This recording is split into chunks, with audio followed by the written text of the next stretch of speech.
Alléluia. Merci Seigneur pour tout. Merci pour ta présence ce soir au milieu de nous. En fait, merci pour ta présence durant tout ce week-end. Merci pour tout ce que tu as prévu que nous ne savons pas, mais qui sera merveilleux et qui sera à ta gloire. Au nom de Jésus. Amen. Est-ce qu'on peut encore acclamer les Seigneurs? Merci beaucoup.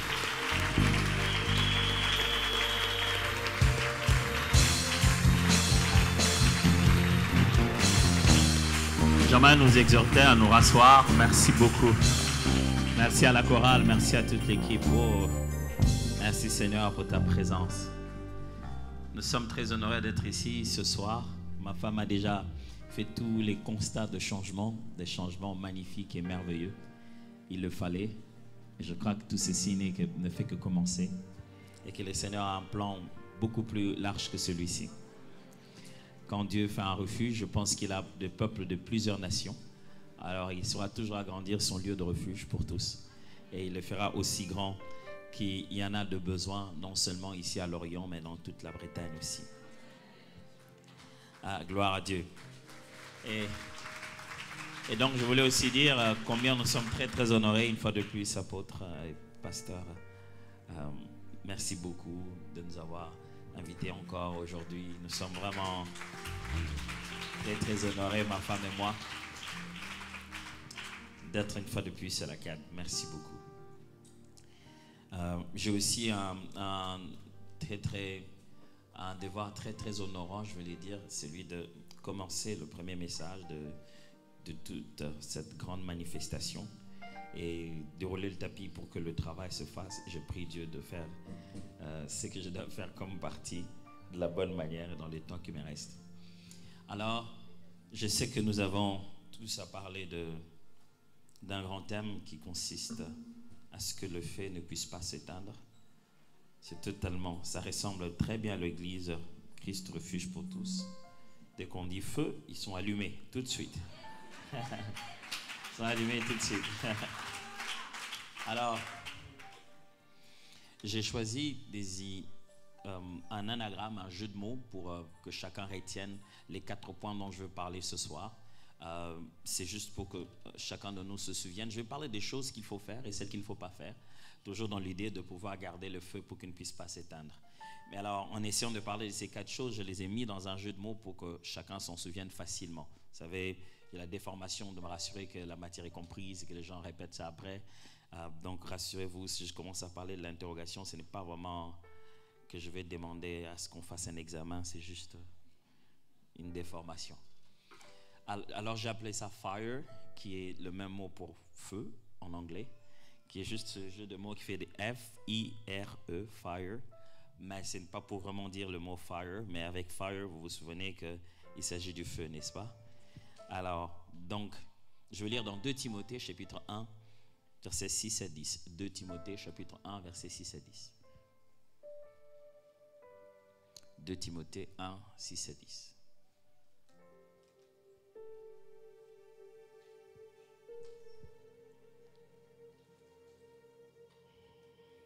C'est pourquoi je t'exhorte à ranimer le don de Dieu que tu as reçu par l'imposition des mains, car ce n'est pas un esprit de timidité que Dieu nous a donné, mais un esprit de force, d'amour et de sagesse.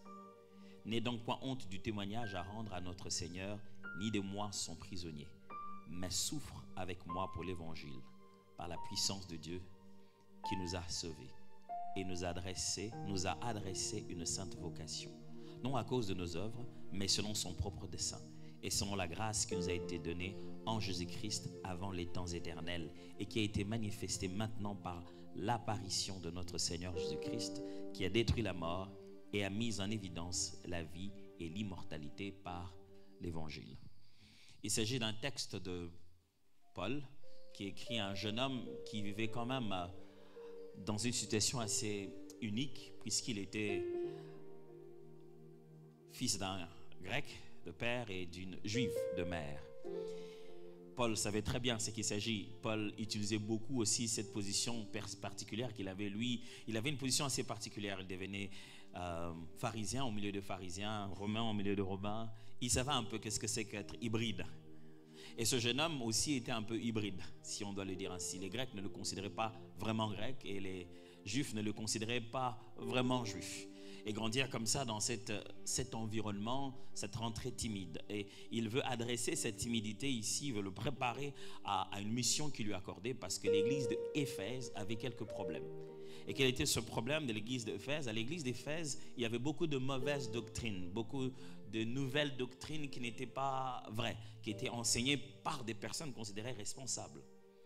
Alors, la particularité du besoin de l'église d'Éphèse, c'est qu'il y a des leaders, il y a des personnes qui représentent l'autorité de l'église, mais qui ne devraient pas. Il y a des anciens, mais qui n'enseignent pas la vérité. Alors la tâche est très dure pour un jeune garçon, plus jeune que eux, en âge, de pouvoir venir et leur dire, écoutez les gars, c'est pas vrai ce que vous racontez. Et je suis là pour vous mettre dehors. Vous voyez, ça, c'est pas une tâche facile à faire. Comme quoi Dieu a tendance à choisir toujours ce que nous les hommes on ne choisirait pas en fait.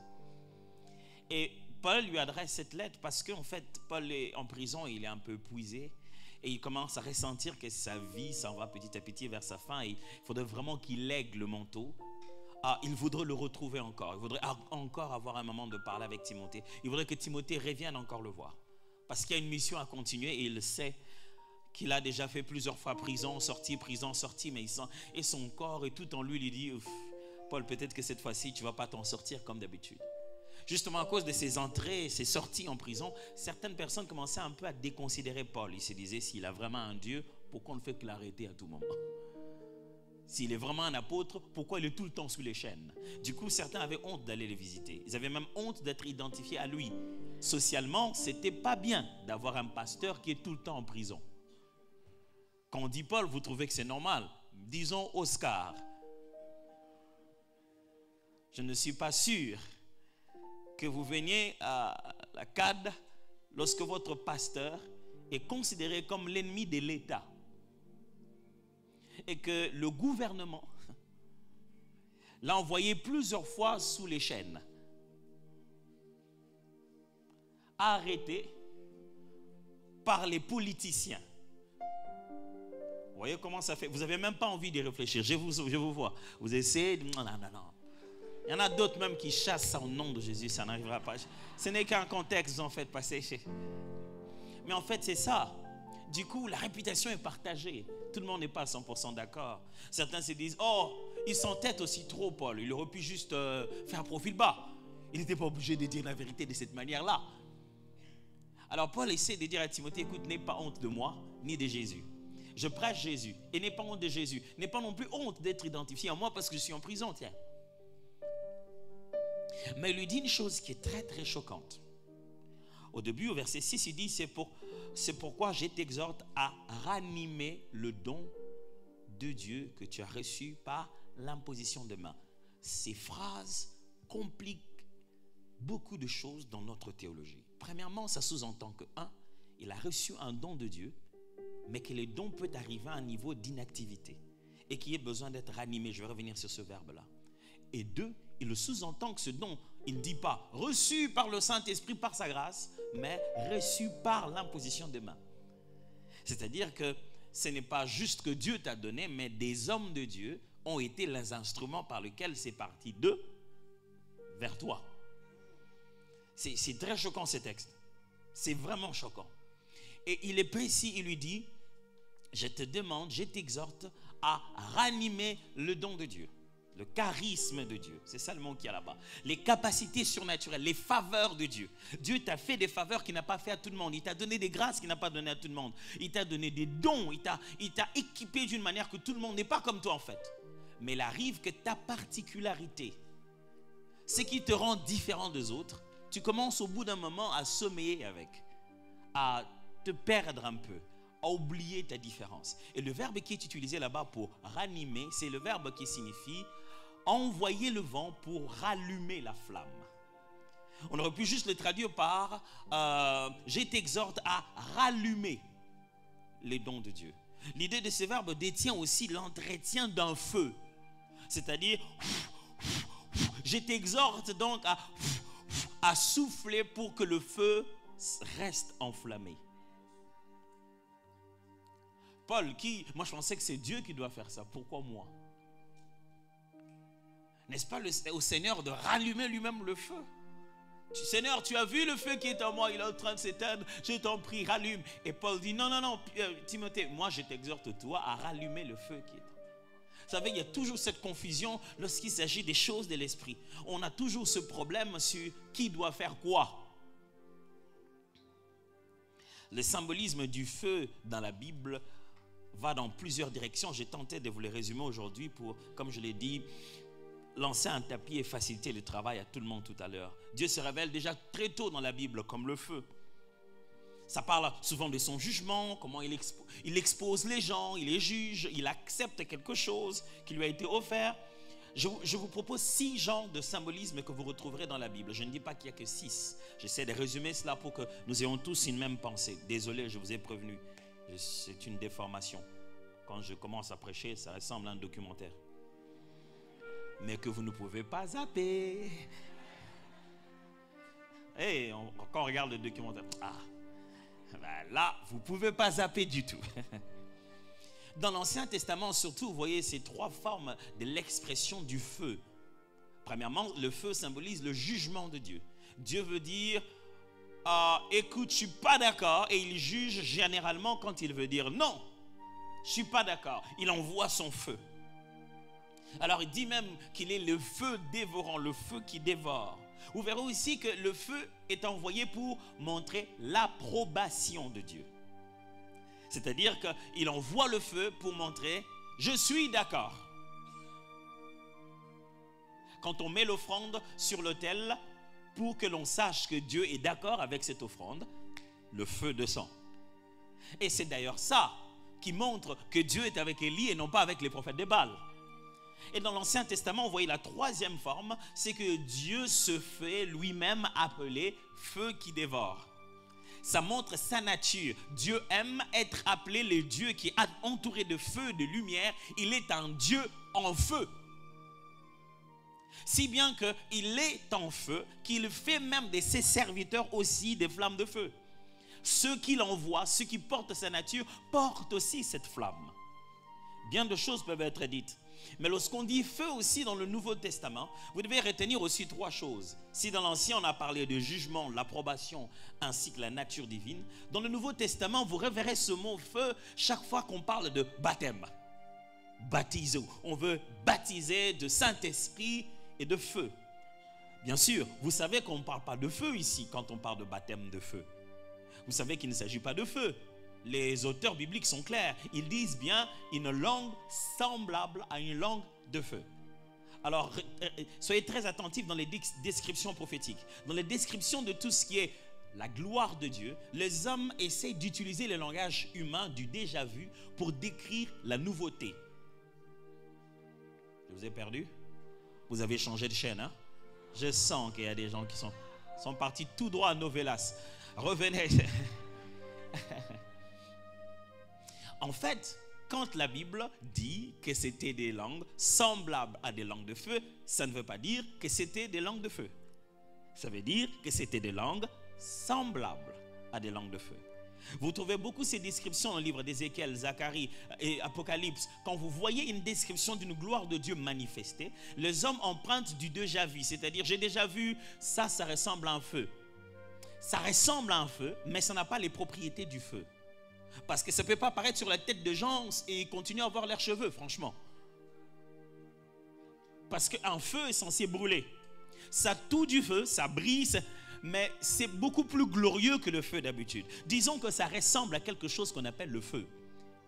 Et vous retrouvez ce terme-là aussi lorsqu'on parle des épreuves. La Bible dit, Dieu nous fait passer par le feu. Il fait passer son œuvre, son œuvre, nous comme de l'or, il nous éprouve par le feu pour améliorer notre qualité. L'épreuve est définie comme la flamme, le feu par lequel Dieu nous fait passer. Pas pour nous brûler, mais pour nous améliorer, nous changer d'état.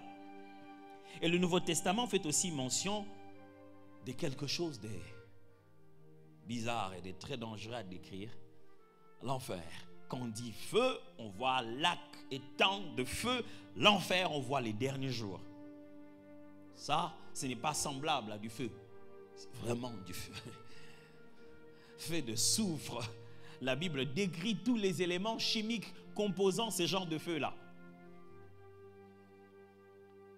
Mais lorsque nous sommes en train de parler ici, mes amis, et qu'on se rend compte pour se dire, le feu ne s'éteindra point, c'est une grande affirmation que nous sommes en train de faire. On parle de quoi?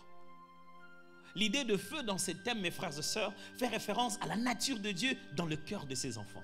Nous sommes en train de dire, nous sommes comme lui, la flamme de feu, le feu dévorant. Et cette nature de Dieu, nous le déclarons, ne s'éteindra jamais dans notre vie.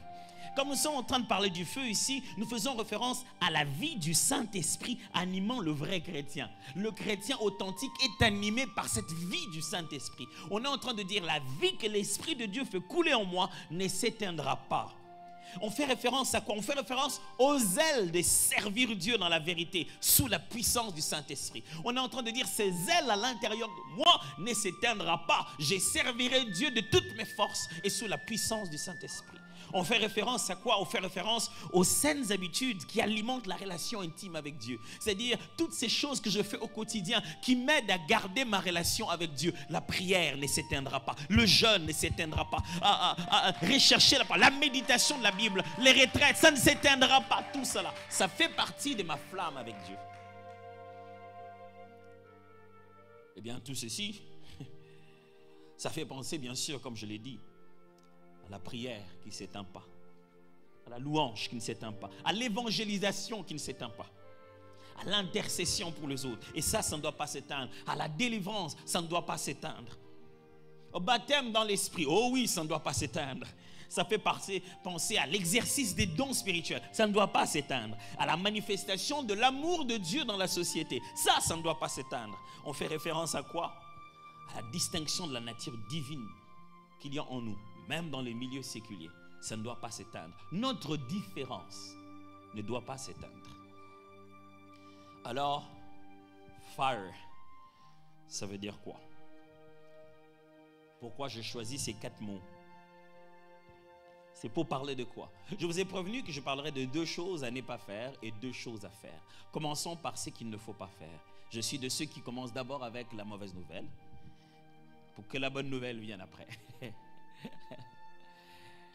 Puisque notre thème vise surtout à résister, nous affirmons négativement, c'est-à-dire il y a des raisons pour que le feu puisse s'éteindre. Et nous sommes en train d'affirmer négativement en disant le feu ne s'éteindra pas, le feu peut être menacé. Et le texte avec lequel j'ai commencé vous montre comment le dépôt, la grâce, la faveur, le charisme que Dieu a donné à quelqu'un peut se retrouver en état de veille. Et ça a besoin d'être soufflé pour être rallumé. Qui dit fire, par la lettre F, je parle de tout ce qui est faux. De la fausseté dans le cœur. Si le cœur s'infecte, l'homme peut se mettre à brûler d'un feu étranger.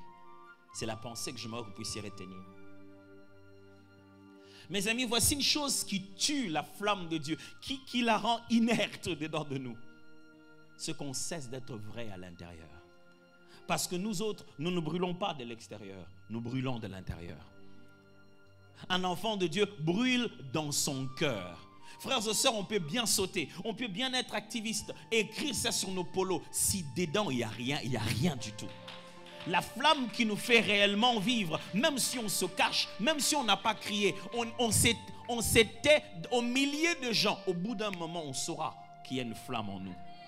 Et cette flamme est dans l'état de notre cœur. Un cœur sincère, avec une bouche qui s'était, parle plus puissamment qu'une bouche agitée avec un cœur faux.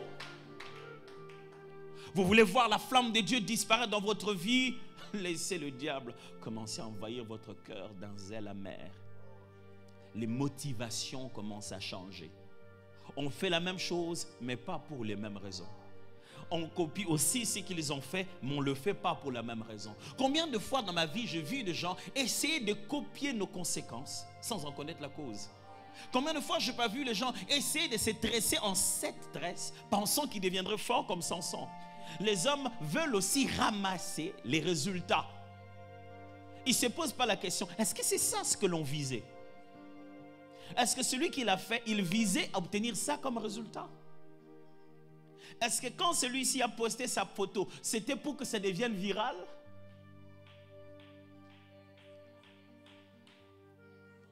Pourquoi?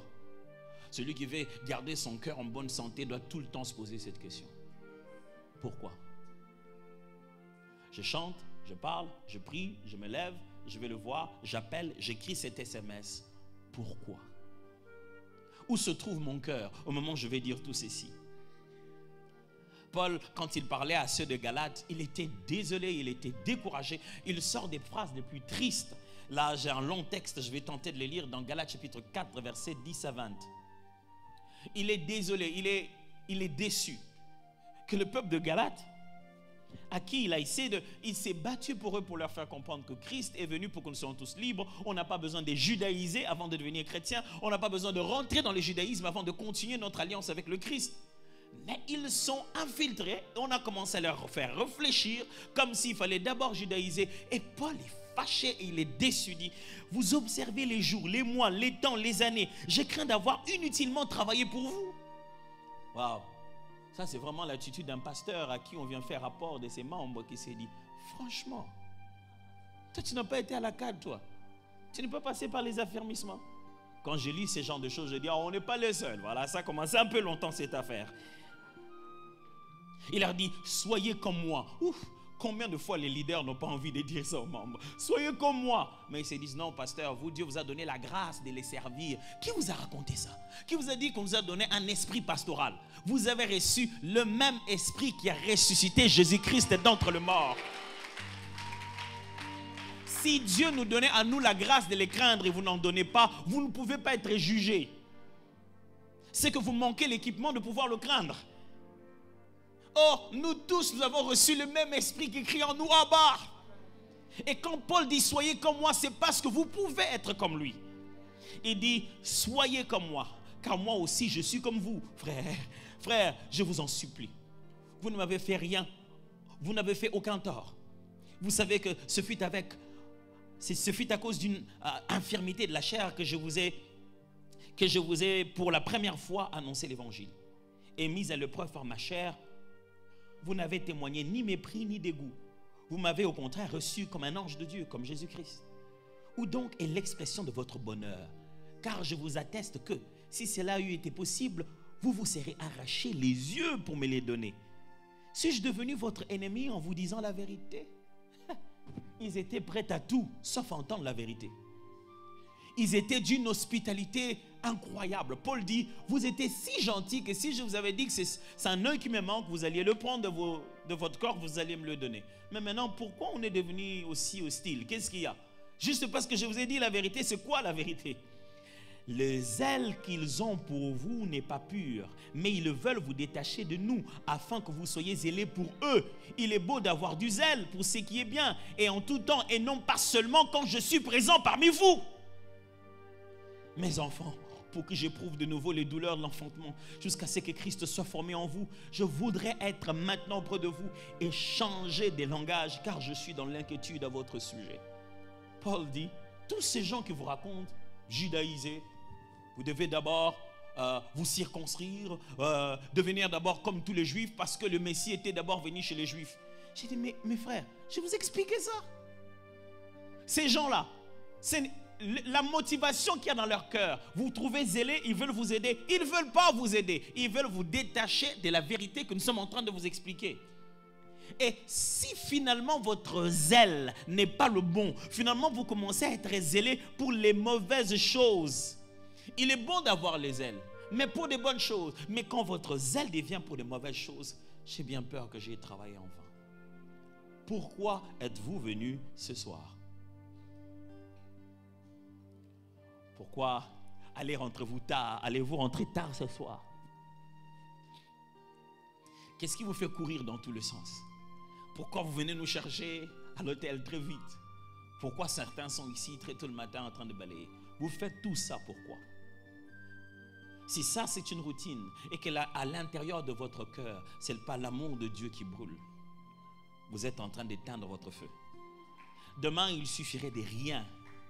Vous allez vous énerver à dire, allez, c'est trop, franchement, dans cette église. Moi, je viens ici, je balaye tous les jours, mais ça fait trop. Ah ben, en fait, parce que tu comptabilisais, en fait. Hein. Comment ça en est devenu trop si chaque fois, c'était la bonne foi avec joie et plaisir? Pourquoi c'est devenu trop? Mes amis, j'aimerais vous donner cette exhortation. Garde ton cœur plus que toute chose. Vous savez, les gens peuvent imiter toutes les apparences extérieures du feu. Mais le feu véritable, c'est celui qui brûle en toi, surtout quand tu es seul. C'est ce feu-là qui t'empêche de sombrer dans l'alcool, qui t'empêche de sombrer dans la drogue. Où que tu sois, tu es comme en prière à tout moment. C'est-à-dire, tu dormais et quand tu t'es tourné comme ça, tu t'es éveillé. Tu n'as même pas eu besoin de musique, à peine que tu t'es éveillé. Oh, rabba, chata, rabba. Mais comment il est tout le temps en mode, oui, je suis tout le temps en feu parce que ça brûle au-dedans de moi. Laisse ton cœur rester pur. Garde ton cœur. Ça, s'il n'y a pas plus précieux que ça. Ne deviens pas faux. La fausseté, c'est ce qui nous chasse de la présence de Dieu. Dieu veut des adorateurs, il les veut vrais. Dans Jacques chapitre 3, versets 13 à 18, il est dit: lesquels d'entre vous est sage et intelligent, qu'il montre ses œuvres par une bonne conduite avec la douceur de la sagesse. Mais si vous avez dans votre cœur un zèle amer et un esprit de dispute, ne vous glorifiez pas et ne mentez pas contre la vérité. Cette sagesse n'est point celle qui vient d'en haut, mais elle est terrestre, charnelle, diabolique. Car là où il y a les zèles amers et un esprit de dispute, il y a des désordres et toutes sortes de mauvaises actions. La sagesse d'en haut est premièrement pure, ensuite pacifique, modérée, conciliante, pleine de miséricorde et de bons fruits, exempte de cupidité, de duplicité et d'hypocrisie. Le fruit de la justice est sémé dans la paix par ceux qui recherchent la paix. Il dit, il existe un zèle amer, dont le résultat c'est des disputes. Tu ne peux pas être zélé pour Dieu et ton zèle devenir source de disputes.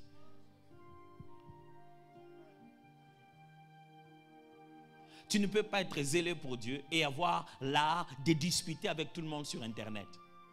Je ne comprends pas. Qui vous a dit que l'Internet c'était juste au 2e ciel et demi avant Dieu? C'est devenu le tribunal céleste où les anges voient. C'est comme si l'Internet c'est la place où nous contribuons à l'omniscience de Dieu. C'est les informations qu'on met qui permettent à Dieu de savoir ce qui se passe. Qui vous a dit ça? Dieu sait tout. Il ne le sait pas par information, il le sait parce que là où le savoir naît, il est. Il n'y a rien qui peut être, et puis Dieu en être informé après. Il n'y a rien qui peut être sans que ça se conjugue dans le je suis. C'est-à-dire que rien ne peut exister tant que tel sans que Dieu en soit au courant. Ça n'arrive pas pour qu'on lui dise à lui après. Ça ne peut pas se concevoir et naître comme une connaissance sans que ça soit né dans le contexte où Dieu est. Alors pourquoi veux-tu vivre toute ta foi chrétienne en disputant avec les gens sur Internet? Ou qu'est-ce qui ruine la journée d'aujourd'hui? Qu'est-ce qui brûle le feu des gens? Commentaires. C'est ça le mot. C'est devenu une arme puissante. On a mis 90 commentaires. J'aime vraiment, CAD, gloire à Dieu, alléluia, Dieu vous bénisse. Et il y en a un qui écrit: vous les charlatans, les aventuriers des pasteurs. C'est ça qui ne va pas te faire dormir toute la nuit. Un seul petit commentaire. Un seul petit commentaire que quelqu'un a écrit et quand il a fini d'écrire, il est allé manger des chips.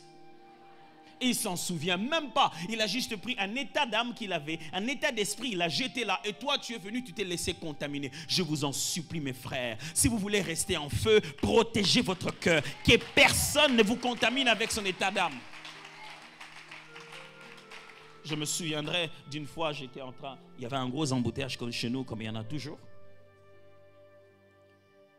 J'essayais d'avancer, la voiture qui était juste devant moi s'est arrêtée brusquement. Moi aussi, j'étais obligé de m'arrêter brusquement. Et il y avait un piéton juste derrière moi qui avait déjà calculé son angle. Et il se disait, dès que j'avance, et lui, il avance. Et puis j'arrête brusquement, alors il se cogne un peu à la voiture. Et il frappe la voiture. J'avais l'impression qu'il m'a frappé moi. Doum! Je peux vous dire que si c'était dans un film de Marvel, vous alliez voir comment ça peut. C'est-à-dire que la douleur est entrée dans le... par choc, c'est entré dans l'échelle, c'est venu. J'ai senti ça jusque dans mon cœur. Je me suis tourné, j'ai dit, mais papa, qu'est-ce qu'il y a? Je me suis senti fâché. Et puis je me suis dit, wow, il y a 2 secondes, je n'étais pas comme ça. Ça, c'est pas moi, ça c'est lui. Et il vient de le transmettre ici. J'ai le choix d'être comme il est maintenant ou de continuer à être comme moi j'étais tout à l'heure. Mes amis, lorsque vous sortez là-bas, tout le monde en a après le feu que vous avez. Gardez votre flamme. Alors là, je risque de devenir un peu plus radical. Gardez votre flamme, même contre votre mari, contre votre femme, contre vos enfants, contre votre patron. Gardez votre flamme. Parce qu'il faut que quelqu'un finalement dans la maison garde tellement la flamme que même celui qui a commencé à se perdre, il s'est dit non, non, non, je crois que j'ai... Pardonne-moi chérie, je pense qu'on doit garder la flamme. Protégez la flamme. Ne laissez pas votre cœur se remplir de fausseté. Des sourires apparents. Ah oui, gloire à Dieu, amen. Tu sais, quand tu fais ça, tu ne te rends pas service à toi-même. Chaque fois que tu veux prier, tu n'es pas à l'aise. Et tu vas commencer à te rendre compte que ta vie de prière se perd petit à petit. Tu commences à prier pour des cas de gens. Vous savez, il y a une chose qui est très trompeuse. C'est le fait que Dieu t'utilise dans la prière. Le fait que Dieu t'utilise ne signifie pas qu'il t'approuve. Ça signifie qu'il respecte sa parole. Alors du coup, tu peux bâtir ta relation de prière que pour parler avec Dieu boulot. Oui, c'est comme dans les couples. Quand vous voyez un couple qui n'est plus intime, ils ne se parlent plus entre eux, ils parlent des enfants et ils parlent des factures. Jusqu'à ce qu'au bout de 3 ans, ils commencent à demander le divorce. Dis, mais qu'est-ce qui s'est passé? Ça fait longtemps qu'on s'est éloigné, mais vous habitez dans la même chambre, mais nos cœurs étaient ailleurs. On ne parle plus de rien du tout, on ne parle plus que des enfants et de tout ce qui se passe. Mais qui vous avait empêché de parler de vous-même? Vous avez cessé d'investir en vous. Il y a beaucoup de gens qui sont comme ça avec Dieu. Quand ils se rencontrent, ils parlent de l'église, ils parlent de ses besoins, manger, boire, de sa famille, de son boulot. Ils ne laissent plus Dieu lui parler de lui-même. Et de lui mettre ce miroir qui lui dit, voilà ce que tu dois changer. Ou voilà ce que j'aime en toi, continue. Il ne parle plus avec un père, il parle avec un boss. Et ça, il n'y a plus de flamme. Vous allez demander un service à Dieu. Est-ce que vous avez une flamme pour votre banque? Vous brûlez d'amour pour votre banque? Sincèrement. Non, sincèrement. Avant de venir ici, je suis passé à la banque et j'ai vu des sœurs qui m'ont salué. Oh pasteur, ça va, on ne vous voit plus. Moi j'ai dit, je suis désolé, mais notre relation est vraiment basée strictement sur l'argent. C'est quand je viens pour en retirer ou bien je viens pour en déposer. Donc notre relation, c'est un peu comme la relation avec les médecins. On n'y va que quand on est malade. Donc il n'y a personne qui vient un docteur, je vais juste te dire que je suis super bien. Je suis juste passé te le dire. Ça ne se passe pas comme ça. Mais est-ce que vous n'avez pas fait de Dieu votre banquier? Et qu'en fait, la relation est basée que sur ça. C'est ce que je dois prendre chez toi. Celui qui veut garder sa flamme doit ôter tout ce qui est faux dans son cœur. Je ne vous demande pas d'être vous-même. Je vous demande d'être comme Jésus. Ah ben vous n'êtes pas très très bien. Oui, il faut que ça soit clair. Non, je ne vous dis pas, soyez vous-même et ça sera bien. Non. C'est vous qui avez fait ça dans l'humanité, y compris moi. Regardez vous-même, à vous-même. Vous savez que si on vous laisse être vous, ça va être compliqué. C'est pourquoi je vous demande, devenons comme Jésus. Mais soyons vrais. Dieu n'aime pas quelqu'un qui vient devant lui et qui dit, oh Seigneur, je te loue, je t'adore. Pendant que dans son cœur, il s'est dit, ah, l'autre là, il va me demander encore sa dette. Je vais lui dire qu'il vient seulement demain. Je vais juste lui mentir que je suis en déplacement. Il a même un projet de mensonge. Mais il couvre ça dans les cantiques, pensant que Dieu ne voit pas. Et il va superficiellement dans l'adoration. Oh Père, qui est comme toi, alléluia. Dieu bon, c'est toi qui donnes. Il dit Dieu qui donne. Et puis l'esprit, il fait toujours ces associations d'idées. Puis il dit Dieu donne. Est-ce que tu ne crois pas qu'il peut te donner des bonhommes? Ah, je n'ai pas le temps de mettre ma foi. J'ai déjà un mensonge bien solide. Je vais juste carrément lui mentir et lui dire de venir demain. Tu es là, mais tu as ça. Tu ne peux pas garder le feu avec ça. Fire, il veut dire irresponsabilité. La deuxième des choses qui tue notre flamme, si je vais essayer d'aller rapide, c'est l'irresponsabilité. C'est quoi l'irresponsabilité? Voilà comment j'essaie de résumer ça. C'est à l'homme de préparer l'autel et le bois, et à Dieu d'envoyer le feu. C'est à l'homme de préparer le feu, le bois, de préparer le bois et l'autel, et c'est à Dieu d'envoyer le feu. Ça signifie quoi? Je vous l'ai lu et je vous l'ai dit au début. Chaque fois qu'on entend parler de la flamme et du feu, on pense que la responsabilité est à Dieu. Dieu, ranime les feux qui est en moi. Saint-Esprit, souffle et je deviendrai plus fort. Saint-Esprit, fais ceci. Mais chaque fois que vous voyez Paul parler d'être rempli du Saint-Esprit, il dit tout le temps, soyez remplis du Saint-Esprit. Il place la responsabilité sur l'homme. C'est très clair. Il y a un jeu de mots qui existe comme ça là depuis l'Ancien Testament jusqu'au Nouveau Testament dans le langage biblique, où lorsque Dieu parle d'une chose, il dit qu'il va le faire et il dit en même temps qu'on doit le faire. Il dit je rendrai vos cœurs purs et puis il dit purifiez vos cœurs pécheurs. Et puis il dit je vous donnerai un cœur nouveau et il vous dit renouvelez vos cœurs. Il dit la chose qu'il va le faire, il lui dit aussi de le faire. Parce que dans le langage biblique, Dieu s'est dit ceci. Pour que nous réussissions ça à 100%, il ne faut pas que chacun fasse 50-50. C'est faux. Dieu dit, pour que nous réussissions cette affaire à 100%, il faut que chacun fasse 100-100. C'est-à-dire, ce que je fais, une partie de cela ne te revient pas. La totalité de cela est à moi. Et ce que tu fais, une partie de cela ne te revient pas. La totalité de cette responsabilité est de ton côté. Dieu dit, quand je ferai 100% ma part et que tu feras 100% la tienne, voilà le résultat. Frère, nous sommes irresponsables.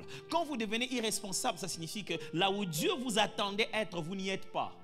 Ce que Dieu attendait que vous puissiez le faire, vous attendez que Dieu puisse le faire. Mes amis, s'il y a une chose que Dieu ne fera pas, c'est ce qu'il vous a demandé à vous de faire.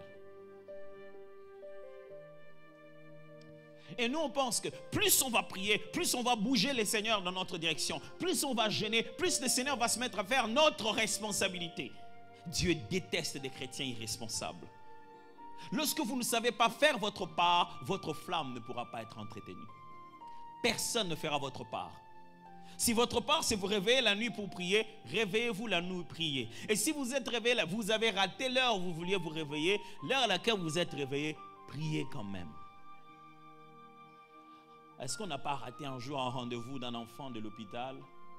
On n'a pas manqué une de ses activités à l'école? Et c'est pour ça qu'on est les mauvais parents. Est-ce qu'on ne se donne pas à soi-même une seconde chance? Se dire, ah fiston, écoute, j'ai vraiment raté ce jour-là, désolé, je vais reprendre. Mais pourquoi quand tu t'es dit que je vais prier à 3 heures du matin, tu as raté? Et puisque tu as raté à 3 heures, c'est fini. Tu te remplis de culpabilité en te disant, ah, j'aurais dû me réveiller à 3 heures. Mais quand je me suis réveillé à 2h48, je me suis dit, je vais un peu. Juste en attendant les 12 minutes, là, j'ai un peu m'allonger. J'aurais dû ne pas m'allonger encore. Et de tout le temps, tu sais qu'il ne faut jamais faire ça. Tu fais ça quand même. Figurez-vous quoi? Dieu sait. Dieu nous connaît. Et Dieu ne compte pas combien de fois on n'a pas réussi. Il est juste en train d'attendre qu'on se relève et qu'on commence à le faire. Il ne se dit pas, tu sais, la dernière fois tu avais dit ça, tu n'as pas fait. L'autre fois, moi, j'en ai marre. Quand est-ce que tu finiras par faire? Il est en train de dire, courage, courage, mon fils. Tu as déjà fait quelque chose. Tu sais, la dernière fois, tu t'es réveillé à 6 heures. Maintenant, tu viens de te réveiller à 5h30. Tu peux encore le faire. La prochaine fois, tu finiras par le faire. Tu vas réussir à le faire. Mes amis, on perd la flamme quand on devient irresponsable. Ce n'est pas à Dieu de se craindre lui-même en toi. Ça n'existe pas cette prière. Seigneur, crains-toi toi-même en moi. C'est à toi de répondre par la crainte de Dieu. C'est à toi de faire des choix qui vont dans la direction de Dieu. Tu ne peux pas rendre Dieu responsable en disant, Seigneur, comment tu m'as vraiment laissé regarder la pornographie? Dieu t'a laissé? Seigneur, tu aurais pu éteindre ce... Raconte l'histoire d'un père qui était en train de regarder une prédication en plus avec ses enfants. Regardez une belle prédication, c'était dans les vieilles cassettes VHS. Et regardez, pendant qu'il regardait, quelqu'un a mal copié quelque chose. Pendant qu'ils étaient en train d'écouter en famille, en criant Amen, boum, des images inattendues. Vous savez que quand ça arrive, la télécommande ne marche pas. Je n'ai jamais compris pourquoi c'est lié à la télécommande. On essaye, ça va. Le papa va tout droit à la logette, la cabine d'électricité. Il n'a même pas eu l'idée d'éteindre la télé. Il est allé couper l'électricité. Donc... Le mal était trop profond. Il n'a même pas pensé éteindre la télé ou débrancher. Il est allé jusqu'à la cabine. Vaut mieux ça. Vaut mieux être radical quand il faut être responsable. Que de laisser de la légèreté qui va nous coûter très cher. Quelqu'un veut garder la flamme. Tiens ta part du contrat. La flamme s'entretient, mes amis. Je me souviens, ma femme et moi, On est passé par un moment où on ne s'entendait pas. À peine une chose, c'était en flamme. À peine une chose, il y avait des incompréhensions telles que j'étais là, je me suis dit, Seigneur, il y a trop d'incompréhension. Qu'est-ce qui se passe, ma femme et moi? À peine une phrase, incompréhension. À peine une phrase, incompréhension. À la maison, c'était la droite et la gauche. Il n'y avait même pas des centristes. Donc, c'était terrible. Et je me suis dit, pourquoi on est comme ça? Je me suis rendu compte, ouais, ça fait très très longtemps que ma femme et moi, on a été quelque part, rien que nous deux. Ça fait très très longtemps qu'on a évolué dans ça. Je me suis plongé dans mes études et c'est plongé dans ceci, c'est là. On ne reconnaît plus notre alchimie, on ne reconnaît plus notre langage. Il faut qu'on aille quelque part, rien que nous deux, qu'on passe notre temps. Figurez-vous qu'on est allé quelque part, rien que nous deux, c'était pire. Mais c'est le prix à payer pour restaurer cela.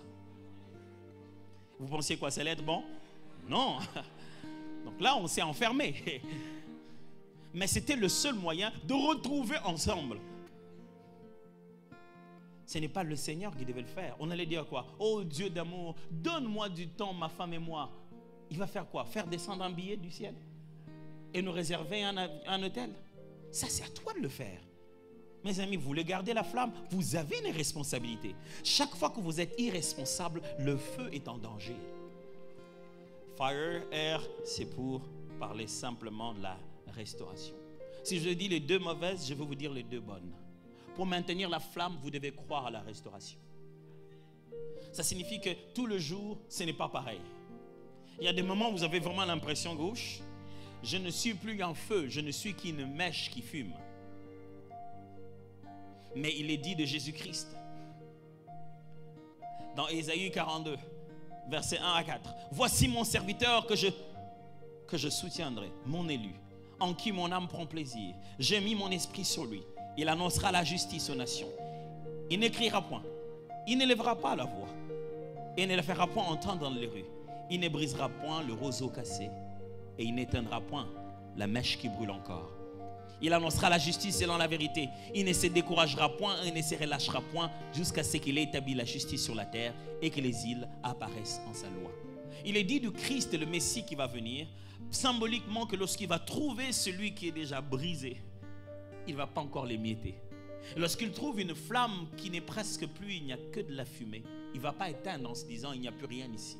Lui-même donnait une parabole en disant qu'il y avait un vigneron qui est allé voir le maître de la vigne. Il a dit, est-ce qu'on ne peut pas prendre encore un peu de foin et donner encore une seconde chance à cette vigne qui n'arrive pas à produire? Ça, c'est le Jésus de la Bible.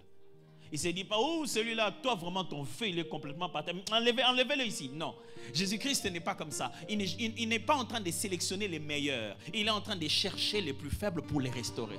Dans l'armée de Jésus, il ne dit pas, celui qui est plus fort, alors je le prendrai. Non, il n'est pas en train de dire ça. Il dit, bon, vous allez courir jusqu'à là-bas en bas. Je vais prendre qu'une petite partie des gens qui vont exprimer ma gloire lorsqu'ils vont se battre dans le camp de Gédéon. Le Dieu de la Bible va chercher même le plus faible, dit, même toi aussi tu es dans le projet que j'ai placé. Vous êtes en train de parler d'un feu qui ne doit pas s'éteindre, c'est pour tout le monde. On ne parle pas du feu de celui qui prie beaucoup. On parle aussi du feu de celui qui a l'impression que Dieu l'a oublié, que sa vie de prière est par terre, son péché juste sur son visage. Je vous annonce que Jésus, il sait rallumer le feu sur une mèche qui est en train de fumer encore. Il peut rallumer cette flamme-là.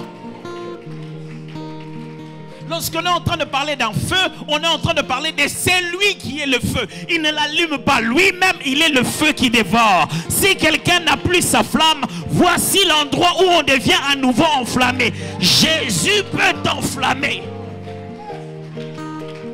Il peut t'enflammer comme jamais tu l'as encore été. Je ne te parle pas d'hier, je te parle de demain que tu ne connais pas encore. Je ne te parle pas de ce qui s'était passé, je te parle de ce qu'il est sur le point de faire. Moi, à un moment dans ma vie, j'ai commencé à prier. J'ai eu des moments très difficiles dans ma vie. Je dis, Seigneur, restaure-moi, je vais être comme avant. Et Dieu dit, arrête cette prière. Il dit, pourquoi? Il dit, je ne t'ai pas créé pour être comme avant. Il dit, oh, ok. Il dit, non, qui t'a dit qu'avant tu étais bien? Il dit, mais j'avais le temps de prier. Il dit, non, c'est pas du tout. Tu ne connaissais pas ce que tu faisais. Il dit, ah, ok. Je pensais que comme j'étais petit, Vous savez, quand on regarde les bébés, vous savez, les bébés, oh, je les admire. Hein? Les bébés, ils sont forts. Ils peuvent prendre leurs pieds et mettre sur leur bouche. Sans avoir besoin de faire des abdos. Nous, il faut beaucoup d'abdos. Et alors, en quantité industrielle.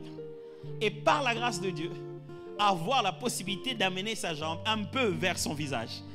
Mais les bébés, ils le dorment en gardant les jambes en l'air. Non, franchement, les bébés, ils sont trop forts. Ils font des trucs que je me dis, ouh, j'aurais voulu être un bébé.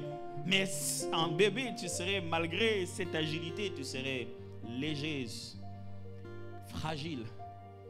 C'est parce que tu es fragile que tu fais ça. Mais c'est quand tu grandis et que tu es capable de faire ça en étant grandi, c'est autre chose, ça. Tu es devenu solide et toujours agile. Tu n'es pas agile parce que tu es fragile, mais tu es devenu agile parce que tu es devenu solide. J'aimerais dire à quelqu'un, oublie combien de fois tu as prié, quelle retraite tu as fait, comment tu jeûnais, comment tu prophétisais. Dieu a un meilleur chapitre sur ta vie demain, c'est pour demain.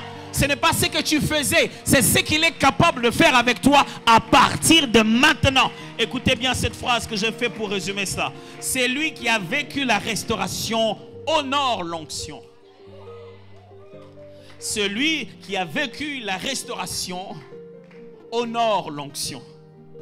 Quand quelqu'un a eu l'impression d'avoir perdu, quand quelqu'un a ressenti que les dépôts qui étaient en lui a été menacés, quand quelqu'un a prié en train de dire, Dieu, qu'est-ce qui m'arrive?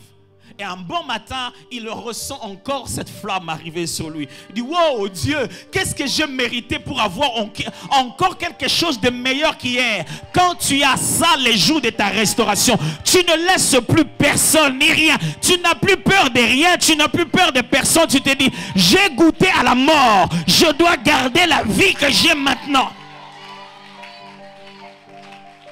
Frères, nous sommes rassemblés ici pour que ce n'est pas pour que le plus faible reste en arrière. Nous ne sommes pas rassemblés ici parce que pour que ceux qui se meurent aillent mourir. Nous sommes ici pour annoncer la restauration de la flamme de Dieu. Le feu de Dieu dans toutes les maisons. Le feu de Dieu dans tous les ministères. Le feu de Dieu dans toutes les vies. Le feu de Dieu sur tout le monde. Nous ne nous sommes pas rencontrés pour que ça se passe chez certaines personnes et non pas dans d'autres. On est là pour qu'il y ait la flamme sur tout un chacun d'entre nous.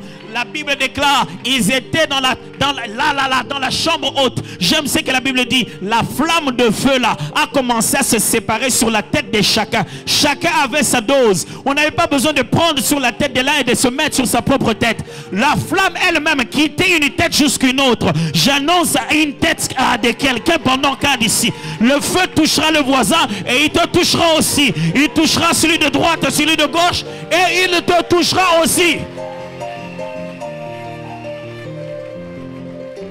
Et enfin, qui dit fire, le E tient pour exercice. Et la phrase que je dis pour retenir ça, c'est que le feu de l'esprit se nourrit des exercices qui aboutissent à la gloire de Jésus. Mes amis, s'il ne faut pas garder la fausseté, s'il ne faut pas être irresponsable, s'il faut croire à la restauration, il faut exercer les choses de l'esprit. Les choses de l'esprit demandent d'être exercées. On ne grandit pas avec le temps. On grandit avec la fréquence. Je réexplique. Imaginez-vous qu'une personne a commencé à conduire, ça fait 10 ans qu'elle a appris à conduire le véhicule. Et dans ces 10 années, il a conduit 4 fois. Et il y a un jeune homme qui, ça fait 8 mois qu'il conduit le véhicule tout le jour. Qui pensez-vous qui a plus d'expérience? Celui qui a conduit 8 mois tous les jours ou celui qui a conduit 10 ans 4 fois? Bon, on va passer aux élections. 8 mois tous les jours. Ok. 10 ans 4 fois. Il y a toujours des abstentions. Je me suis toujours demandé. Il s'est dit, tiens, soyons sages. Quand un prédicateur pose une question, c'est qu'il y a une autre réponse que ce qui nous donne l'impression. Vous avez raison. Et nous avons grandi dans des sociétés où les plus âgés vous disent, ça fait 10 ans que je suis dans ça. Et vous lui accordez ça parce que ça fait 10 ans. Ça fait 10 ans que je suis dans la foi. Ok, ça fait 10 ans que tu tournes en rond. Dieu ne compte pas ça comme ça. Ça fait longtemps que moi je donnais ma vie à Jésus. Oh oui, fantastique. Depuis quand toi tu as commencé à recevoir la vie de Jésus? Il n'est pas question de combien d'années tu es dans la chose. Il est question de combien profond tu es allé dans la chose. Il est question de combien de temps tu restes. Il est question de combien de fois tu reviens sur la chose. Oh non, mais écoute-moi, je suis très expérimenté. Hein? L'expérience parle toujours. Hein? Une fois, j'ai osé jouer au foot. Je me suis dit, bon, je voulais apprendre quelque chose au leader de l'église. J'ai demandé qu'on joue un match de foot. J'étais déterminé en tant que pasteur. Avant d'aller jouer, je regardais quelques vidéos. Je pensais que ce que je voyais, ce n'est pas la même chose, je vous assure. Vous êtes très loin d'imaginer comment votre corps est rebelle. J'ai dit à mon corps de courir. Il ne voulait pas. Je lui ai dit de sauter. Et il n'avait pas la même hauteur. Et je ne savais pas pourquoi mon cœur battait si vite. J'avais chaud. Je voulais me calmer, mais rien ne marchait. Le lendemain, on avait culte, mais je vous assure que les marches pour monter au podium, je n'ai jamais su que c'était un exercice aussi difficile. J'ai tremblé de partout. Je me disais, mais qu'est-ce qu'il y a? Moi, ça fait longtemps que j'ai tenu au ballon. Moi, j'ai joué il y a longtemps. J'ai vu des jeunes, de loin. J'avais envie de leur dire, le jour où moi j'ai tenu le ballon, vous n'existiez même pas encore. Vous n'étiez même pas encore nés. Mais ce sont eux qui m'ont dribblé comme si... J'ai dit, j'avais presque envie de dire, tu ne dribbleras pas ton pasteur. J'avais juste un truc comme ça, une loi pour... voilà. Mais je me disais, mais qu'est-ce qui m'arrive? Mais pourquoi ça se passe comme ça? Ce n'est pas une question de temps, c'est une question de fréquence. C'est une question de combien de fois tu l'as fait. Vous savez, j'ai été heureux. Le jour où j'étais en train de prier un jour, j'ai dit, Seigneur, je suis trop jeune pour ça. J'ai des grands frères, tout ça. Il m'a dit, attends, tu n'as pas compris? J'ai dit quoi? Il dit, c'est seulement ici que tu peux devenir le père de ton père. Je n'avais jamais compris ce qu'il me disait. Il dit, ici, tu peux grandir plus vite et devenir le papa de ton papa. J'ai dit, non, mon papa restera ton papa. Il dit, fais-moi confiance. Le jour où mon père m'appelait père, m'appelait pasteur, il est venu me voir, il a dit, je dois te voir. Il vient me voir à la maison, non, dans un coin. Il me parle du fond de son cœur de choses qu'il n'a jamais dit à toute la famille. J'avais envie de dire, c'est qui le papa ici? Il dit, je suis venu chez toi, c'est parce que c'est toi le père. Vous savez, nous avons une famille de près de 13 personnes et je suis le 9e. Je ne suis pas vraiment au début. Il m'a dit, je suis venu te parler à toi. J'ai dit, ok. Qu'est-ce qui s'est passé? Il y a un problème d'âge? Non, ça n'a jamais été question d'âge. Pour mûrir ton état d'esprit, ça n'a jamais été question de nombre d'années. C'est question de nombre de fois.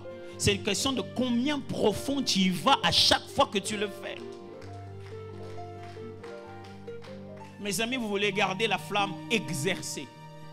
Ne nous racontez pas la fois où, pasteur, moi, un jour, c'était vers les années 99, j'ai eu le courage de gagner quelqu'un au Seigneur.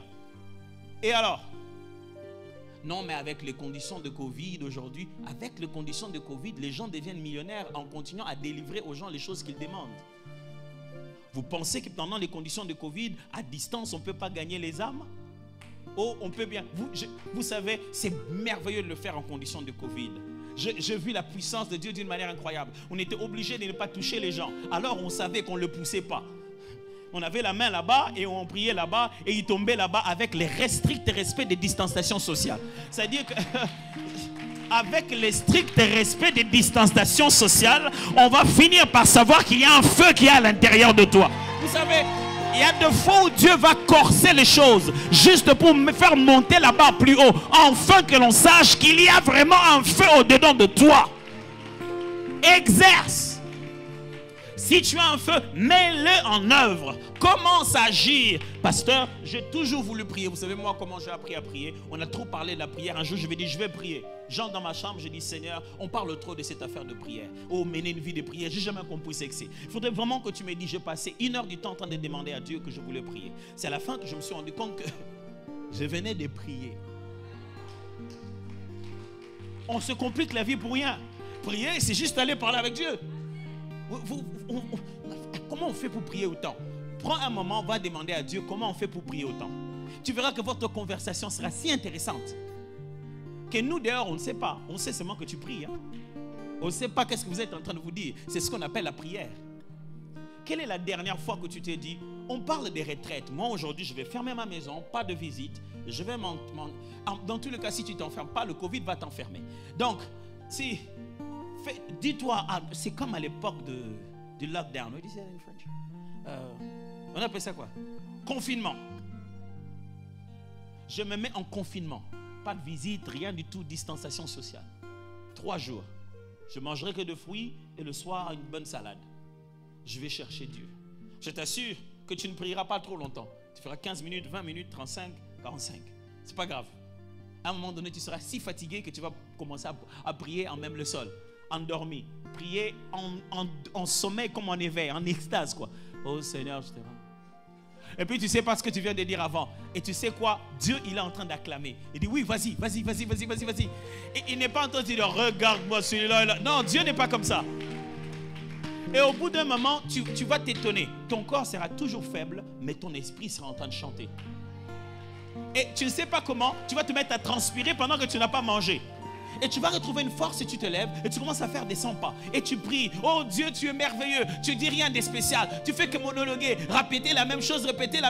C'est fantastique. Tu sais quoi? Il y a des gens devant le trône de Dieu qui ne font que dire Saint, Saint, Saint est l'éternel Dieu des armées. Et ils ne font que ça. Ils ne font que ça. Ils le font tellement. La fréquence est si profonde que c'est une dimension si élevée. J'annonce pendant ce cadre que les gens vont changer de fréquence. Ça va être régulier, stable, constant, profond. On va le faire encore et encore.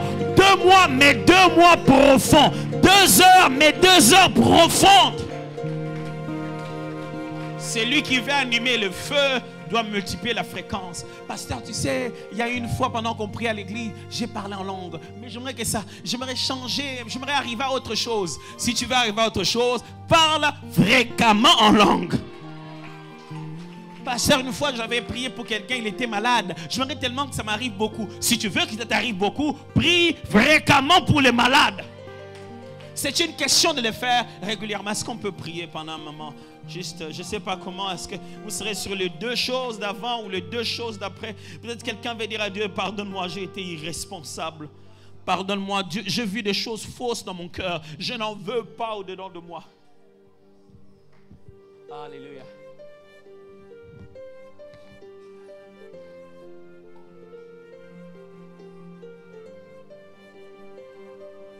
Alléluia.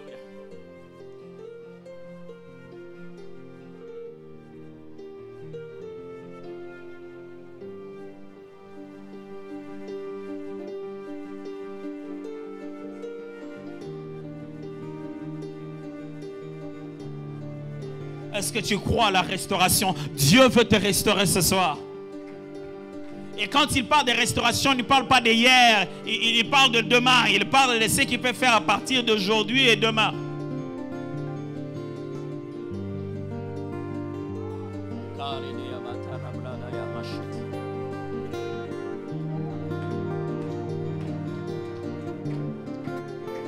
Mes amis, on est au moment de votre propre responsabilité. Ta responsabilité de prier. Maintenant, Dieu veut que tu te disposes, que tu lui parles d'une chose, une autre dans ces 4 choses. Parle avec lui. Il ne fera pas ça à ta place. Il ne va pas se mettre à se parler à lui-même dans ta bouche. Il veut t'entendre lui parler, répondre ton cœur, dire quelque chose, dis quelque chose, dis quelque chose.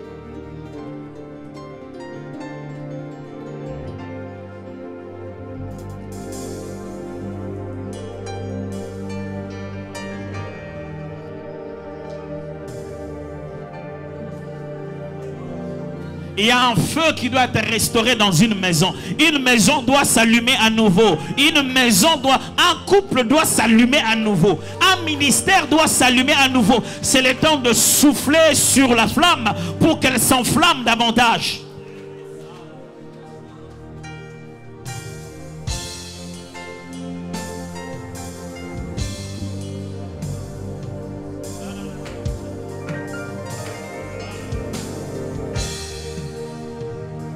Est-ce que vous croyez à la restauration de Dieu ce soir? Est-ce que vous croyez que Dieu est là pour vous rallumer, vous restaurer? Ouais.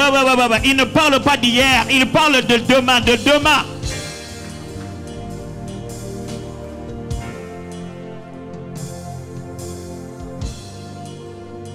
je suis disposé, assoiffé,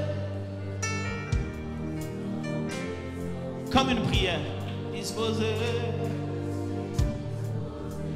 Réfléchis à chaque phrase, à chaque mot. Fais que ça soit vrai. Est-ce que tu l'es vraiment? Vraiment?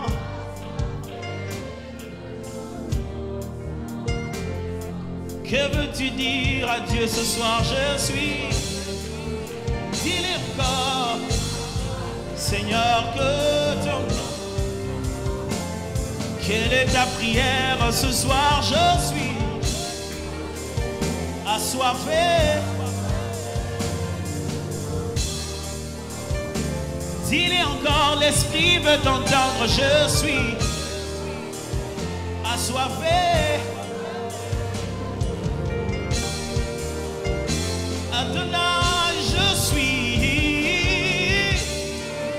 assoiffé. Je désire fort ton esprit ce soir. Oh, assoiffé. Quand quelqu'un est assoiffé, ça finit par se reconnaître. Disposé, assoiffé.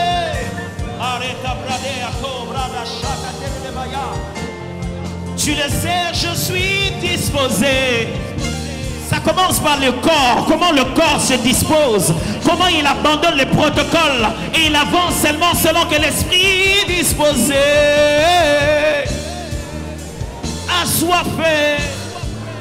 Quand quelqu'un est assoiffé, il brise le protocole. Il vient même par derrière. Il cherche la porte de la robe. Assoiffé.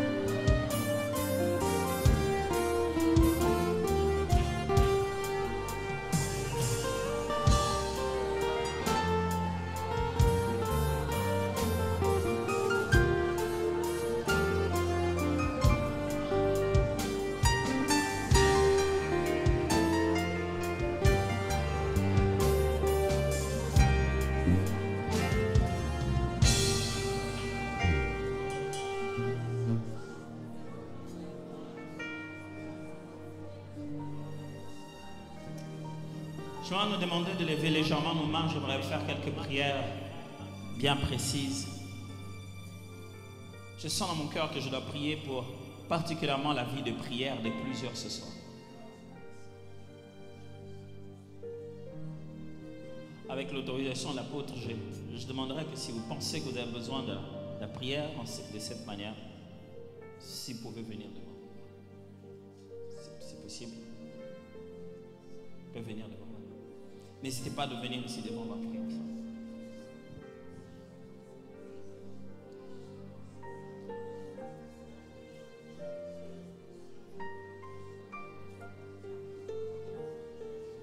J'étais en train de voir comme quelque chose qui dévorait la vie de prière des gens. Les gens se battaient, ils se battaient fortement. Mais quand les dévoreurs venaient, ils dévoraient. C'était une distraction. Les gens étaient collés à leur téléphone. Et les dévoreurs venaient, même quand il y a un plan de prière, mais les dévoreurs venaient tout le temps. Et puis ça s'est transformé en une forme de culpabilité. On voulait aller plus haut, mais on sentait qu'on descendait toujours.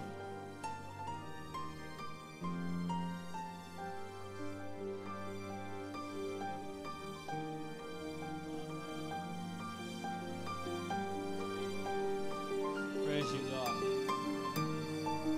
Worship you, God. Thank you, Lord. Alléluia. C'est pourtant là que tout commence. Vous n'êtes pas faible. Vous n'êtes pas lourd. Vous n'êtes pas incapable. Vous êtes seulement trop dangereux pour le diable pour qu'il vous laisse prier comme vous voulez le faire. Vous n'êtes pas oisif. Vous n'êtes pas distrait. Vous êtes seulement trop stratégique pour être celui et celle qui prie dans sa famille. Et le diable est mal à l'aise avec ça. Je déclare sur vous maintenant une restauration du Seigneur dans votre vie de prière, dans votre intimité dans la prière. Plus rien ne viendra vous voler la flamme de la prière. Plus rien ne viendra vous distraire. Vous êtes appelés à chercher la face de Dieu et Dieu vous attend dans sa présence. Vous avez un rendez-vous divin chaque matin, chaque soir. Vous avez des choses à partager avec Dieu. Vous avez des conversations très importantes au sujet de vous, de votre avenir, de vos enfants, de vos entreprises et des choses qui vous entourent.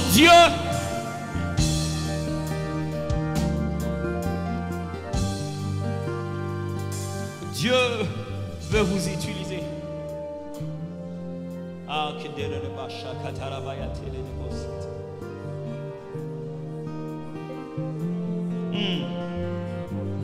Ouais, je peux ressentir cette restauration. Oh oui.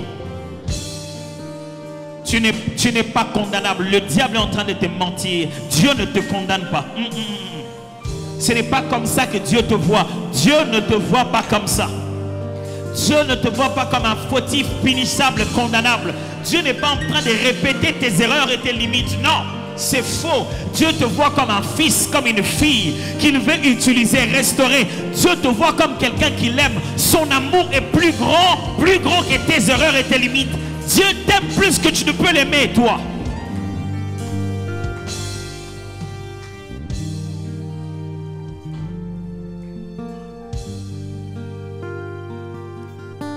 Je vais demander aux amis qui sont ici devant lever juste vos mains et juste répéter avec moi calmement, je reçois.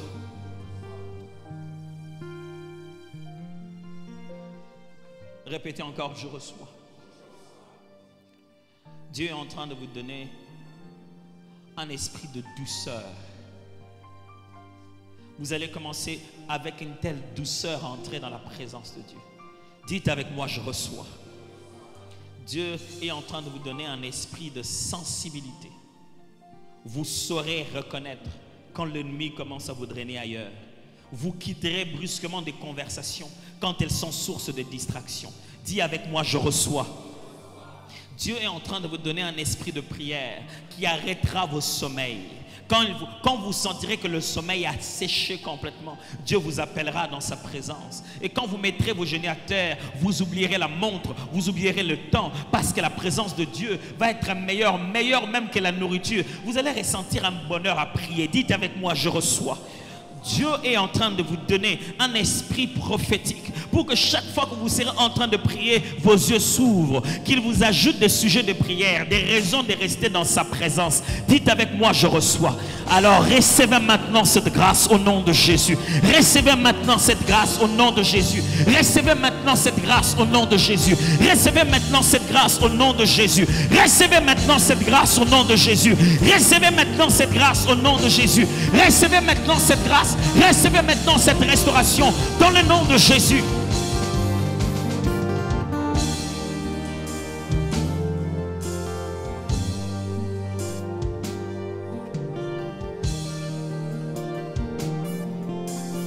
Oh God, I thank you. Oh Spirit of the living God, thank you. Thank you, Lord. Thank you, Lord.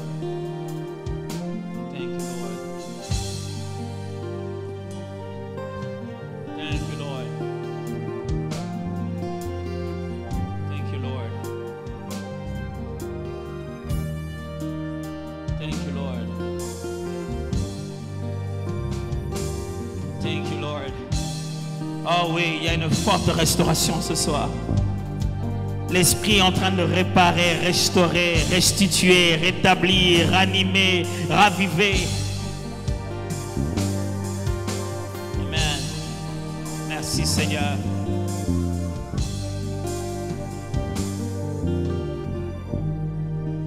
J'en vais faire une dernière prière. Elle concerne l'exercice dans les choses de Dieu.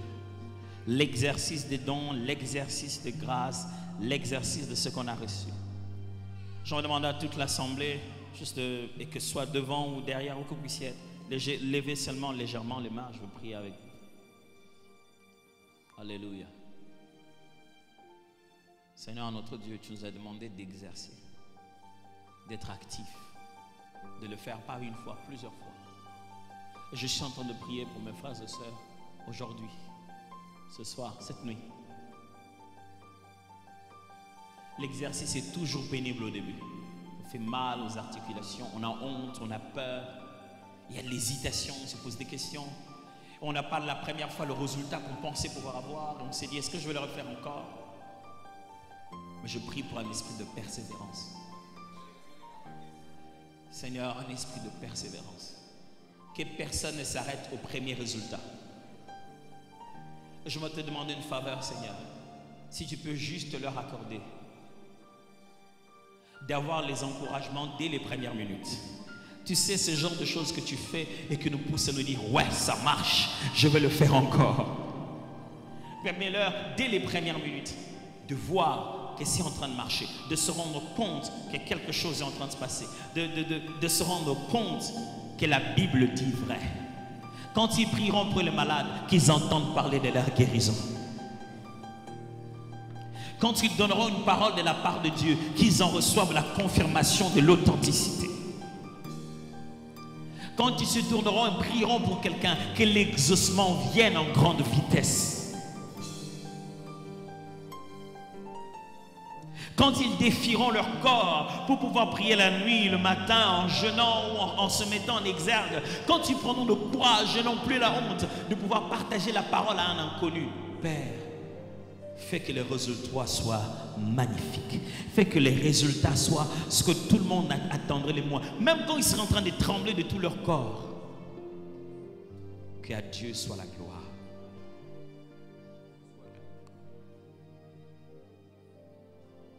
Alléluia. Je vais juste nous demander de regagner nos places calmement dans cette atmosphère.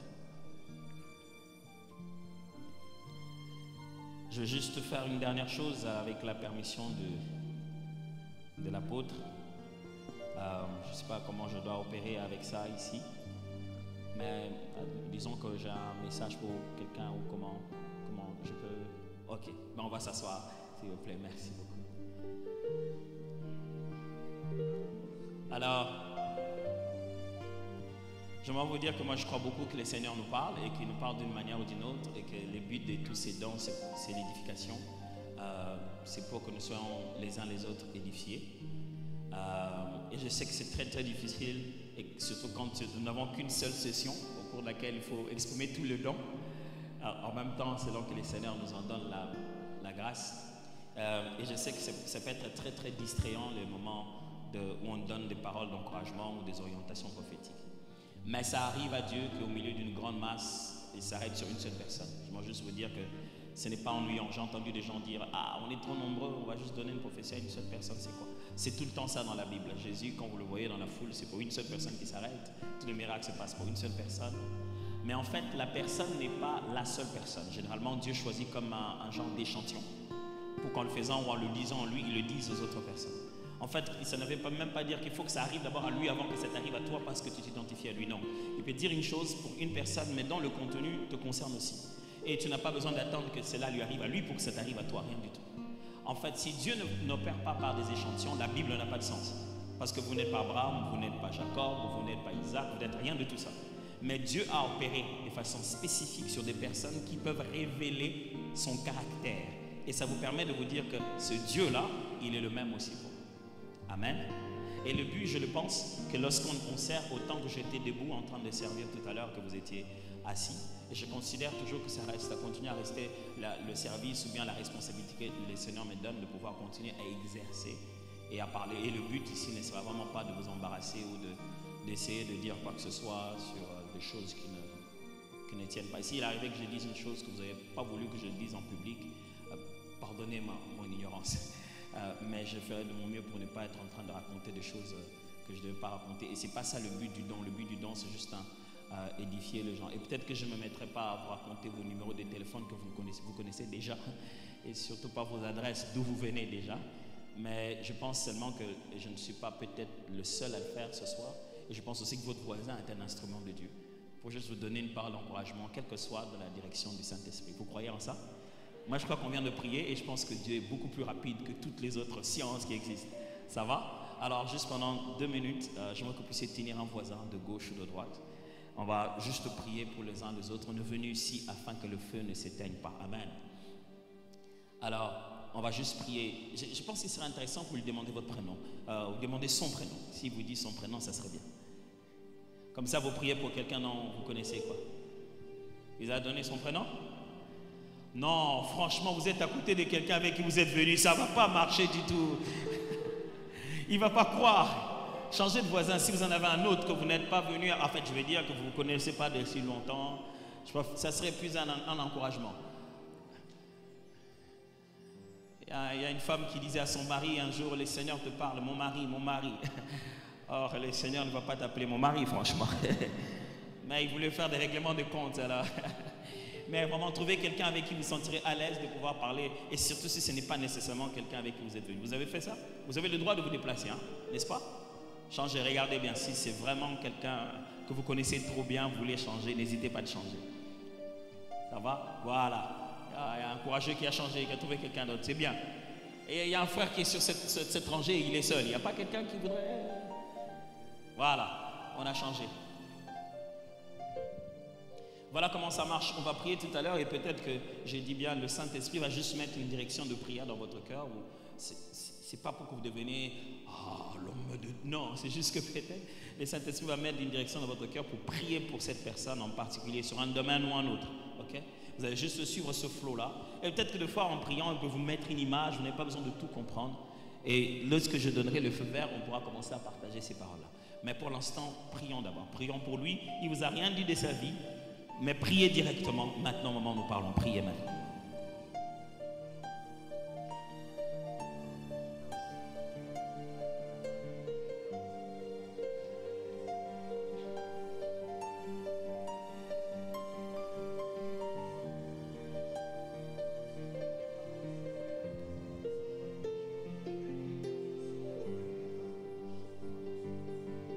Alléluia, gloire à Dieu.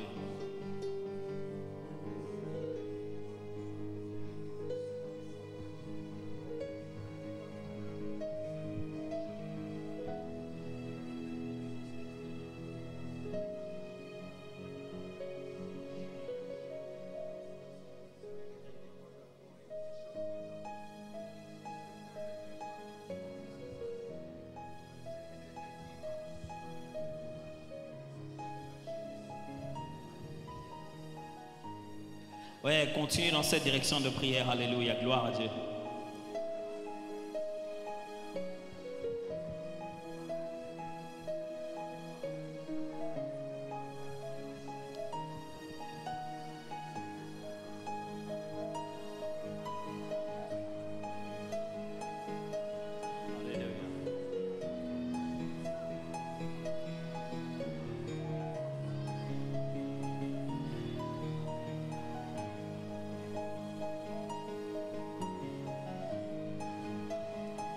Alléluia, gloire à Dieu. Seigneur, nous te disons merci pour ton esprit et pour ton œuvre au milieu de nous. Au nom de Jésus. Est-ce qu'on peut acclamer le Seigneur très fort? Merci.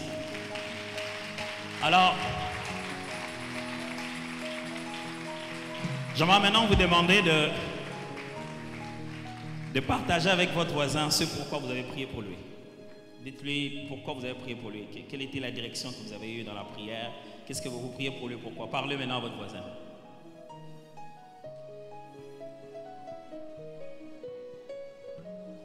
Pas moi, le voisin.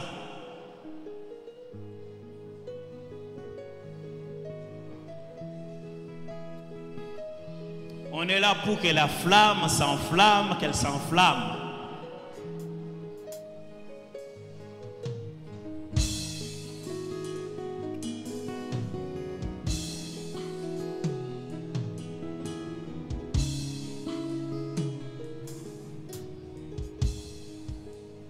Alléluia. Gloire à Dieu.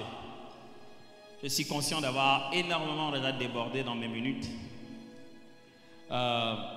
C'est pas tous les jours qu'on se voit. Et j'essaie de faire de mon mieux pour ne pas déborder. Je cours. Vous pouvez imaginer combien je cours vite dans ma tête. Dans ma tête, je suis vraiment en train de courir rapidement. Mais je crois simplement que cette église est vraiment en train de passer à quelque chose d'autre et qu'une culture devrait de plus en plus se développer et qu'on devra de plus en plus donner cette liberté-là.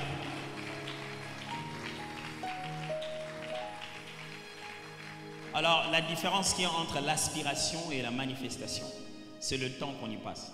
On peut passer beaucoup de temps à aspirer, à dire « je voudrais bien ». Mais si on ne se met pas à passer du temps pour le faire, on ne le vivra pas. Et on peut devenir bloqué dans l'aspiration, en train de tellement toujours dire « un jour Dieu, un jour Dieu, un jour Dieu me parle ». Alors, est-ce qu'il y a un voisin, par exemple, la prière que le voisin vient de faire pour vous, c'est juste « waouh ». C'est comme si c'est Dieu qui était vraiment... Est-ce que vous pouvez lever la main et vraiment confirmer que le voisin a prié pour quelque chose que vous attendiez vraiment? C'est quelque chose d'authentique, voilà. Alors, Amen. Amen. Donc, c'était pas moi. Est-ce que c'était moi, ça? Ok. Donc, c'est exactement la même chose que je vais faire maintenant. Ça sera plus ou moins la même chose. Comme ça, vous venez de vivre ça exactement comme ça. Peut-être que je vais devoir parler devant, le but étant ici peut-être d'apporter une plus grande édification. Et si je vais dans l'assemblée, j'ai bien peur de ne pas avoir toute la lumière nécessaire pour que vous puissiez me voir partout où je serai. Est-ce que je peux le faire à partir d'ici? Oh, fantastique. Bonsoir mon frère. Comment vous allez? Votre prénom c'est? César. Waouh. La première fois que j'ai entendu le mot César, c'était le jour où mon père m'a dit rendre à César ce qui était César. C'est plus tard que je me suis rendu compte qu'il a utilisé ça en dehors du contexte, mais bon. Il a fallu de longues études. Frère César, quand j'étais ici en train de prier, je ne cessais pas de vous voir. Le Seigneur me demande de vous dire ceci, frère César. C'est au sujet d'une restauration qui est dans le domaine financier. Le Seigneur m'a dit de vous dire qu'il va rétablir les finances. Vous savez, il y a des pertes dans la vie qu'il faut faire. Ça nous rend sages. Parce qu'on les a perdues, ça fait mal. Mais après, on s'est dit, plus jamais je ferai une chose pareille. Et ça change complètement notre façon de pouvoir investir. Le Seigneur me demande de te dire que tous ces fardeaux, toutes ces demandes qu'on approche, qu'on amène devant toi, toutes ces personnes qui veulent que ce soit vous qui donnez, Dieu ne vous enverra pas des gens à vous demander s'il ne vous donne pas le moyen pour le faire. Et vous sentez cette pression-là, qu'il y a plus de demandes que de moyens pour pouvoir résoudre ce problème-là. Et vous êtes en train de passer le moment où, si vous dites à quelqu'un aussi que moi-même je n'en ai pas, il ne va pas vous croire. Mais le Seigneur me demande de vous dire, il vous a placé stratégiquement pour servir. Alors je vais utiliser le mot Joseph. De sorte que par vous, d'autres personnes puissent accéder à ce qu'ils sont en train de demander à Dieu. Et chaque fois que vous n'en avez pas que pour vous, vous en avez pour d'autres personnes. Alors le Seigneur me demande de vous dire ceci. Vous, ce que vous avez mal fait, ce que vous avez même utilisé le vôtre pour aider les gens. Vous avez fait des sacrifices au-delà de vos propres moyens. Vous avez même pris sans pouvoir être capable d'expliquer à quelqu'un que ce que vous avez pris là, c'est les peu qui vous est resté. Maintenant, au moment où vous n'en avez pas personne, il n'y a personne pour vous donner. Et vous faites les 100 pas à la maison, vous êtes en train de dire, si maintenant moi c'est à mon tour, je n'en ai pas, mais qu'il n'y a personne pour me donner. Bon, il y a quelqu'un d'autre qui disait ça dans votre maison. Parce que je voyais quelqu'un qui vous disait à vous, qui dit, tu vois maintenant, toi il n'y a personne pour te donner. Vous êtes marié? Ah, ok. Donc je voyais cette personne-là qui vous disait, tu vois maintenant à ton tour, il n'y a personne, personne pour te donner. Le Seigneur me demande de te dire ceci. Il a un Dieu de restauration. Il sait que vous êtes en quête d'une stabilité telle que vous n'avez pas besoin de travailler encore. Vous n'avez plus besoin de travailler. Vous ne voulez plus travailler. Vous voulez juste quelque chose de stable qui commence à travailler en votre faveur. Et pendant que je priais tout à l'heure là-bas, je priais, Dieu me montrait et me disait, dis-lui, je vais restaurer complètement les finances et je vais lui donner repos dans les finances. Parce que vous êtes appelés à donner encore. Donc, il y a encore des gens qui doivent vous dire, vous l'avez fait étudier. Ça va encore arriver, madame. Donc, il doit encore donner. Il est appelé à donner. Il est appelé à donner. Mais ce qui va se passer maintenant, le Seigneur va lui donner tellement qu'il n'aura plus besoin de commencer à puiser dans ce qui est à vous pour pouvoir résoudre les besoins des autres. Ça vous parle, ça? Amen. Gloire à Dieu. Amen. Alors, Ma soeur, vous, tout en vert là-bas. Oui. Non, celle qui a un truc à la tête, oui. Ça va? Vous n'êtes pas gêné? Ça va? Comment vous appelez? Elle a dit quoi? Anaïs. Ah ouais, je n'aurais pas entendu le S à partir d'ici, franchement. Anaïs, est-ce que vous êtes de cette église? Vous êtes de cette église? Depuis combien de temps? Depuis 2 ans. Ouais, parce que ça fait plus de 2 ans que moi je suis venu. Je ne reconnais pas ton visage. Anaïs, waouh, fantastique. Anaïs, je pense que je vais m'approcher là-bas quand même.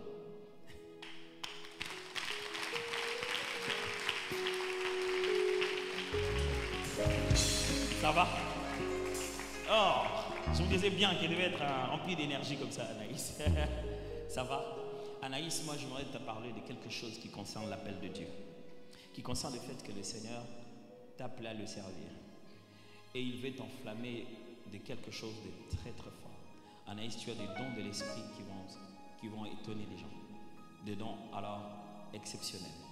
Le Seigneur t'a ouvert les yeux pour voir des choses, mais le Seigneur t'a donné aussi une compassion hors de commun. Pour que chaque fois que le problème est ailleurs, pour d'autres personnes, ça te brûle à la maison, ça te brûle. Tu es mal à l'aise pour un problème qui ne te concerne pas parce que le Seigneur t'a appelé à porter les fardeaux des autres. Et le sens du fardeau des autres, c'est quand Dieu te met les fardeaux des autres, c'est parce qu'il ne te peut pas à te donner les moyens pour le résoudre. Et les moyens, je ne parle pas de moyens matériels, je parle de moyens surnaturels. Anaïs, le Seigneur t'appelle à être. Le féminin d'intercesseur, c'est quoi? J'ai toujours cherché ça. Bon, tu comprends le féminin d'intercesseur, non? Voilà. Le Seigneur t'a appelé à porter les autres sur ton cœur, mais pour pouvoir exercer les dons de sorte à être source de bénédiction et de transformation pour eux. Le Seigneur me demande de te parler de tous ces songes bizarres que tu as des fois. Dieu dit qu'il est en train de t'entraîner à voir, à apprendre comment il parle. De sorte que quand il te donne ces visions la nuit, quand il te réveille avec ces choses, tu puisses commencer à savoir à qui et vers qui il t'a envoyé. C'est-à-dire que je voyais le Seigneur te donner des instructions la journée et que tu écrivais et te disait c'est ça que tu dois faire, c'est ça que tu dois faire. Anaïs, l'appel de Dieu va t'attirer progressivement. À un moment, on te prendra pour quelqu'un de bizarre, mais toute cette bizarrerie, elle sait qui? C'est votre mère? Alors, on dirait qu'elle sait de quoi je parle. Mais toute cette bizarrerie que tu as, Anaïs, ce n'est pas bizarre. Tu es juste doté de quelque chose d'unique que le Seigneur aimerait utiliser dans son œuvre, dans son église. Quels que soient tes rêves pour l'avenir, Anaïs, mais le cœur de ta destinée est dans la maison du Seigneur et dans l'œuvre de Dieu. N'est-ce pas, maman? Oui. Le cœur de ta destinée est dans l'œuvre de Dieu. Tu peux vouloir beaucoup de choses, Anaïs, mais c'est ici que tu réussiras ta vie. C'est quand tu es dans la présence de Dieu. C'est quand tu sers le Seigneur. Ça...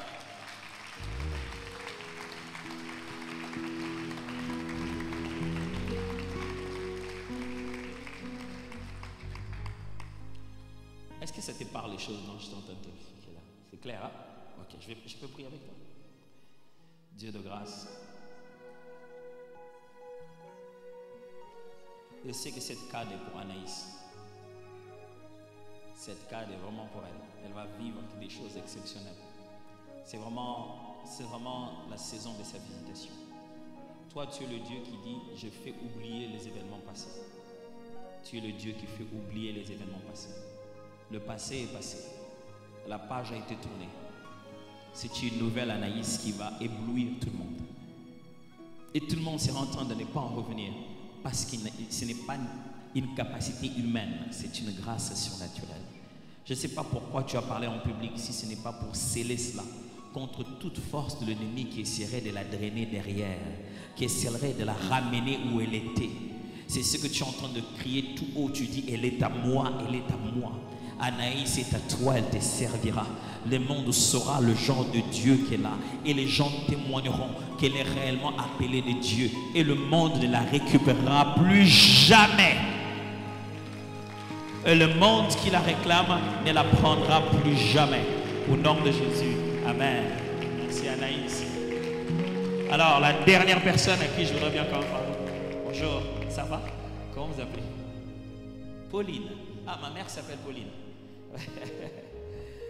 Ouais, me souviens bien, chaque fois que ça sonne sur mon téléphone, que je vois Pauline, quand ta mère t'appelle, c'est toujours différent. Est-ce que tu peux te lever, s'il te plaît, Pauline? Merci. Ça va? Je t'embrasse pas, ça va? Ok, c'est bon. Pauline,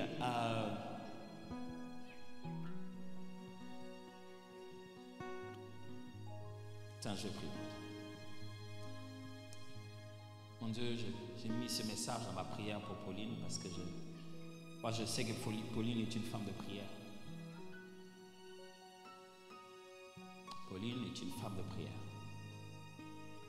Elle est appelée à prier, à prier, à prier. Pauline embête avec la prière. C'est son style de vie. Elle prie, elle prie, elle prie, elle prie pour tout et des fois pour rien. Pauline est appelée à prier, mais pourtant c'est son appel. Pauline est appelée à accéder jusqu'au Saint des Saints par la prière. Pas pour elle-même, mais pour d'autres personnes.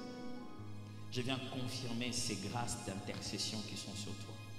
L'Éternel t'a appelé à lever les mains et faire réussir le combat ailleurs. Tes mains levées dans la chambre font réussir le combat des autres. Je ne sais pas où on t'a placé dans cette église, mais tu es appelé à chauffer la chaudière, là où personne ne te voit, mais les autres obtiennent les résultats. L'Éternel t'a appelé, et l'Éternel t'a appelé pour t'occuper des autres. L'Éternel t'a appelé pour enflammer le feu en faveur des autres. Pauline, tu es une guerrière, une combattante, celle qui affronte l'ennemi et qui fait réussir des victoires. Pauline, tu as été appelée pour tracer une ligne et dire à l'adversaire, tu n'entreras pas ici, tu n'entreras pas ici. Le ciel t'entend, Pauline, quand tu pries. Et le Seigneur t'a appelé à pouvoir naviguer dans sa présence, à être un instrument de délivrance pour plusieurs. Tu n'es pas toqué, Pauline. Quand tu as dit que tu as vu quelque chose, tu l'as réellement vu. L'Éternel dit qu'il entend et l'Éternel dit qu'il sait pourquoi il t'a donné cet esprit de guerrière dans la prière. Pauline, tu aideras plusieurs. Tout ce qui deviendra ami de Pauline sera dans la flamme de la prière. Parce que l'atmosphère de la vie de prière de Pauline est grande. Pauline n'est pas là que pour prier pour elle-même. Elle a de la prière à revendre, à rendre disponible pour les autres.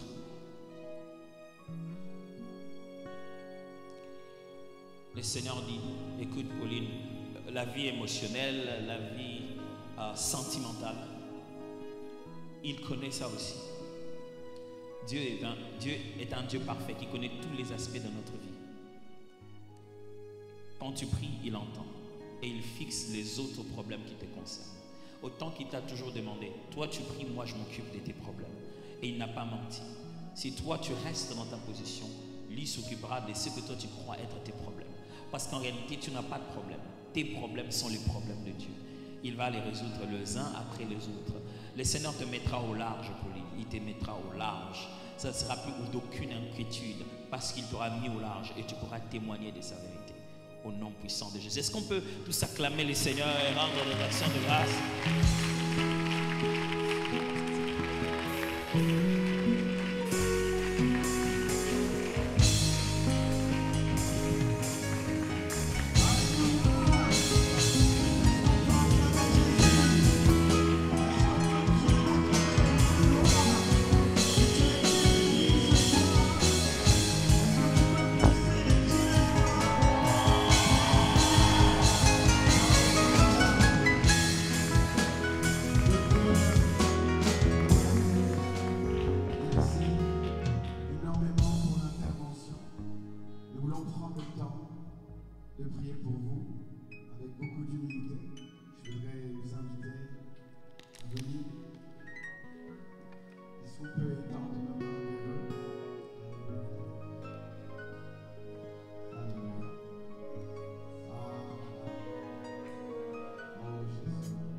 pouvez venir. Voilà, ils ont les gros paniers. Donc, les paniers là, et vous pouvez, comment dire, faire des offrandes avec la machine par carte. Là, à droite et à gauche, c'est ça. C'est bon? Ok. Est-ce que nous voulons bénir le Seigneur? Amen. Nous voulons semer dans la maison de Dieu.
pour ces offrandes. Nous prions l'Éternel que tu puisses bénir toutes les personnes qui ont contribué, Seigneur, à cette conférence au travers de leurs finances. Ta parole est la vérité, Seigneur. Tu dis celui qui sème beaucoup récolte beaucoup aussi. Nous prions, Éternel, notre Dieu, que quelqu'un puisse expérimenter les réalités, Seigneur, de ce principe dans le nom puissant de Jésus-Christ de Nazareth. Nous voulons te recommander aussi ceux qui n'ont pas pu et prier, Seigneur, que dans ta grâce et dans ton amour, tu leur donnes, Seigneur, pour qu'ils puissent aussi donner. Ouvre les différentes portes qui sont peut-être fermées maintenant, ou libère un esprit de générosité dans leur cœur. Nous te rendons, Seigneur, toute la gloire. Merci, Père, de pouvoir donner de la sagesse à toutes les personnes éternelles qui auront à charge de pouvoir gérer, Seigneur, ces finances. Nous te bénissons au nom puissant de Jésus. Nous t'avons ainsi prié. Est-ce que quelqu'un peut acclamer?